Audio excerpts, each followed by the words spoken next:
Pengelolaan tanaman terpadu atau PTT padi sawah merupakan cara baru untuk meningkatkan hasil panen dan pendapatan petani. Berbeda dengan berbagai cara anjuran sebelumnya seperti insus atau suprainsus, PTT bukan merupakan paket yang harus diterapkan secara lengkap. Tingkat hasil panen padi dipengaruhi oleh 3 faktor, yaitu varietas, lingkungan, dan pengelolaan. Oleh karena itu, PTT mendorong petani untuk mempertimbangkan masalah dan peluang yang berkaitan dengan ketiga faktor tersebut. Tentu saja, penyuluh berperan penting membantu para petani membuat dan menindaklanjuti keputusannya. Dengan demikian, dibantu penyuluh, kelompok tanilah yang memutuskan teknologi apa saja yang perlu diterapkan. PTT Padi Sawah menawarkan beberapa teknologi yang dapat dipilih petani. Teknologi-teknologi itu bukanlah paket sehingga tidak harus diterapkan semua. Banyak pilihan varietas unggul baru dengan daya hasil tinggi dan sifat-sifat lain yang sesuai untuk wilayah-wilayah tertentu. Misalnya, varietas Ciherang dan Mekongga mempunyai bentuk dan rasa seperti IR64, tetapi di sejumlah lokasi memberi hasil panen lebih tinggi. Daftar nama varietas beserta sifat masing-masing dapat ditanyakan kepada penyuluh, Dinas Pertanian, atau Balai Pengkajian Teknologi Pertanian. Daftar itu juga dapat dilihat di situs internet. Benih varietas-varietas dapat ditanyakan ke kios usaha tani terdekat atau langsung ke perusahaan-perusahaan benih. Untuk sekedar dicoba atau untuk penangkaran lebih lanjut, benih varietas-varietas itu dapat dipesan di Balai Pengkajian Teknologi Pertanian yang ada di setiap provinsi. Dalam jumlah kecil, benih varietas-varietas itu juga dapat diperoleh langsung dari Balai Besar Penelitian Tanaman Padi di Sukamandi.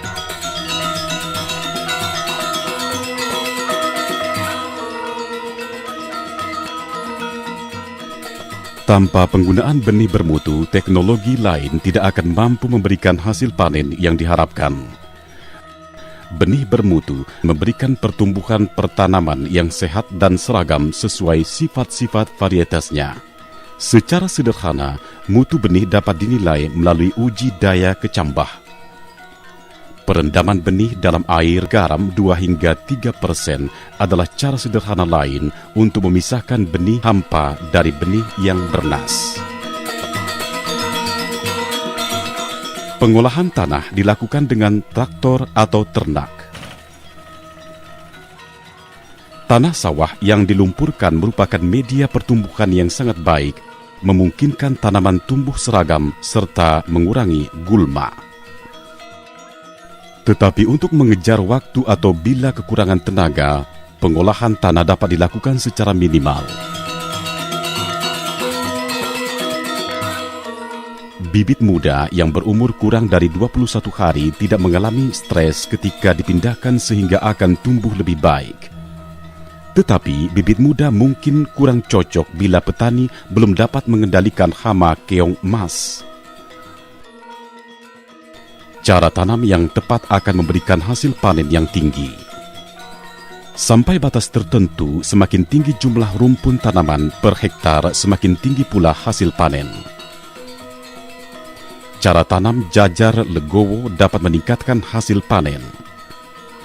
Dalam jajar legowo, 1 baris tanaman dikosongkan setiap 2 atau 4 baris. Tetapi barisan tepi ditanami lebih rapat sehingga jumlah rumpun tanaman menjadi lebih banyak.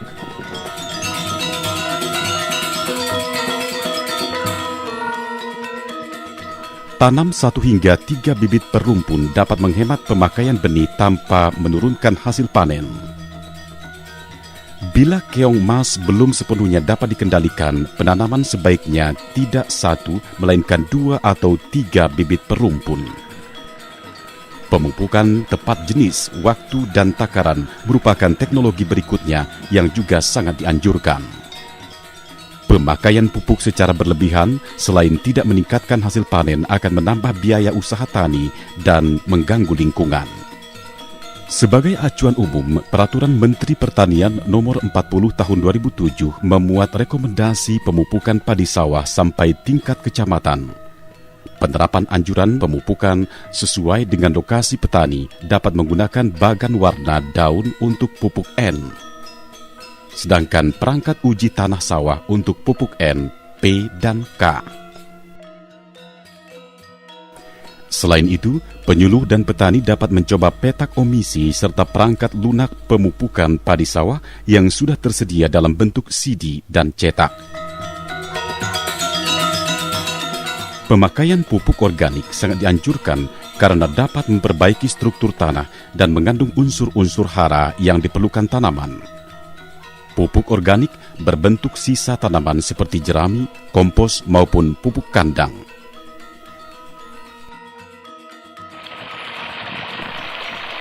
Pengairan basah kering dapat menghemat pemakaian air irigasi tanpa menurunkan hasil panen. Dengan demikian, air yang tersedia dapat mengairi bidang sawah yang lebih luas. Air yang tersedia bagi tanaman tidak selalu dapat terlihat di atas permukaan sawah. Maka, sawah tidak harus selalu tergenang.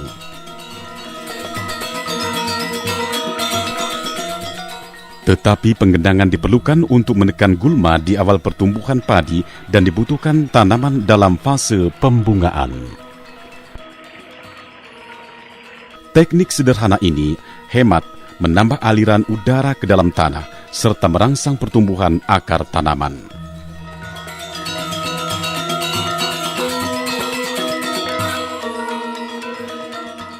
Penyiangan dengan landak atau gasrok menghemat tenaga kerja dan ramah lingkungan. Penyiangan pertama dilakukan 3 minggu setelah tanam dan selanjutnya bergantung pada kondisi gulma di sawah. Pengendalian organisme pengganggu tanaman perlu mengikuti kaidah pengendalian hama secara terpadu. Pengamat organisme pengganggu tanaman atau POPT dapat membantu petani dalam memantau serangan hama serta memilih teknik-teknik pengendalian yang tepat. Panen tepat waktu sangat penting artinya untuk mendapatkan hasil optimal. Panen sebaiknya dilakukan ketika sebagian besar bulir telah bernas dan berwarna kuning. Panen yang terlalu cepat menghasilkan banyak gabah hijau, sedangkan panen yang terlambat membuat banyak gabah hilang karena rontok di sawah dan banyak butir yang patah ketika digiling. Perontokan selayaknya diusahakan tidak lebih dari 2 hari setelah panen. Pemakaian alat perontok mempercepat proses perontokan dan mengurangi kehilangan gabah. Sebagai kesimpulan, PTT dapat meningkatkan hasil panen dan pendapatan petani melalui penerapan teknologi yang dipilih petani sesuai dengan lingkungan dan sumber daya yang tersedia. Teknologi-teknologi yang ditawarkan PTT bukanlah paket yang harus diterapkan semua. Pemilihan teknologi dilakukan melalui diskusi kelompok tani dengan penyuluh.